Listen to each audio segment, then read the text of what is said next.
Okay, so recently Musclenerd updated his Redsnow tool for jailbreaking iOS 4.3.5 and iOS 4.3.3 untethered. And basically, I'm just going to go through it very quickly. There's a lot of differences, so it's just something that I'm going to show you.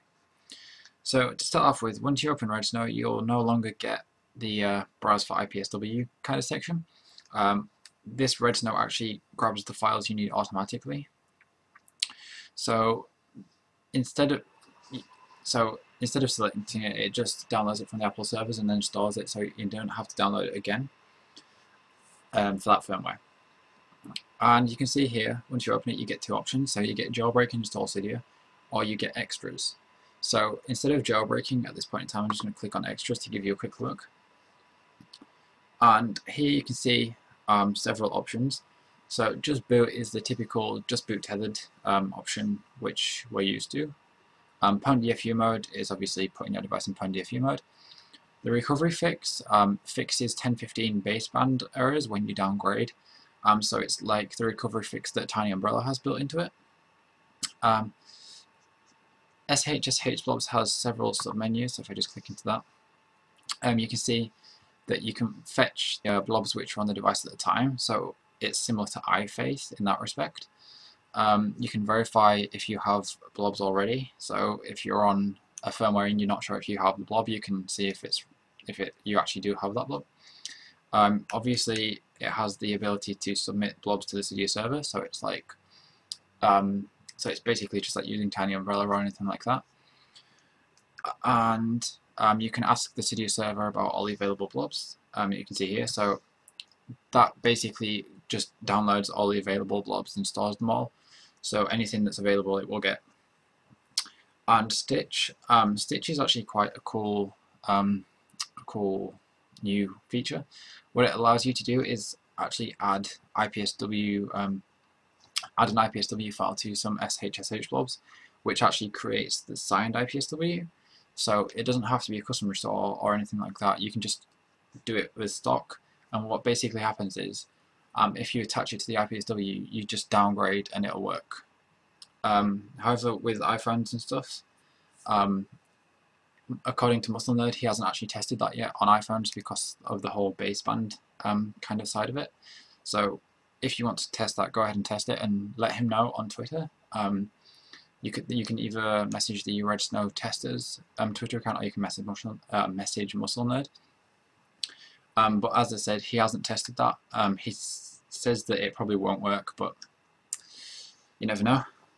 So if I just go back, you can see there's a manually specify an IPSW, and what that's for is beta firmwares. So because Redsnow can only grab public firmwares, if there's something on a beta firmware, you'll have to manually select it just by pressing select and browsing for the file.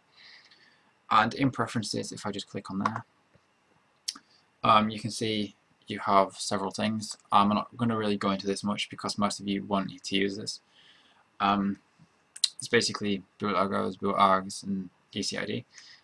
If you know what these are, then there you go. If you don't know, then you don't need to worry.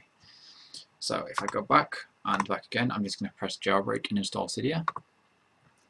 And you can see you have to do the good old DFU mode, so I'm just going to do that now. So press next.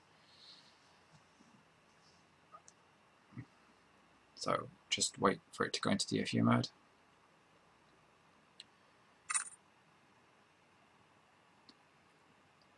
And what this Redsnow basically does is it reads from the device in DFU mode what firmware is actually installed and then does it automatically.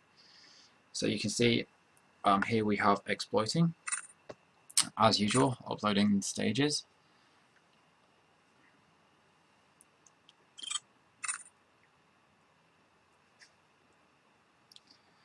Okay, so we're waiting for reboot.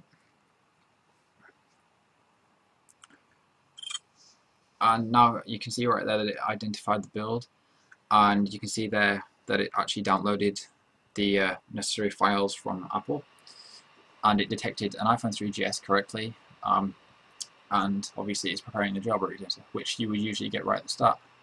And you can see here you now get the typical install Cydia, install custom bundle, allow boot animation, or deactivate. So I'm just going to go ahead with allow boot animation and install C, and press next. And then it goes through as normal, uploading the RAM disk, uploading the kernel, and then rebooting.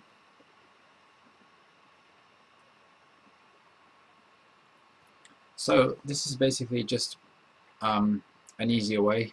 It doesn't require downloading IPSWs and pointing to and stuff, and it's just a nicer interface, really.